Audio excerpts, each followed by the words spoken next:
Hi guys, welcome back to our channel, our 58th mini vlog. মই গৈছিলোঁ চন্দনাক লগ কৰিবলৈ। চন্দনা নগাঁৱলৈ আহিছিল। নগাঁৱলৈ যিহেতু আহিছে লগ নকৰিলেতো নহবই।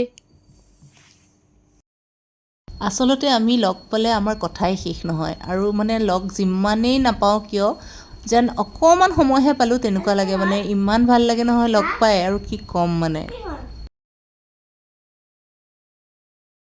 চন্দনা যিহেতু মোৰ বেষ্ট ফ্ৰেণ্ড হয় মই যিকোনো কথা তাইক খুলি ক'ব পাৰোঁ। আপোনালোকৰতো নিশ্চয় বেষ্ট ফ্ৰেণ্ডৰ লগত তেনেকুৱাই হয়নে নহয় বাৰু কওকচোন মোক কমেণ্ট বক্সত জনাব দেই। বহুত বান্ধৱী আহিল জীৱনলৈ কিন্তু চন্দনা আৰু মোৰ বন্ধুত্ব থাকি গ'ল। আমাৰ এই বন্ধুত্বৰ সম্পৰ্ক ২৬ বছৰ হ'ল। আপোনালোকক কওঁতে মই অলপ আৱেগিকো হৈ গৈছোঁ।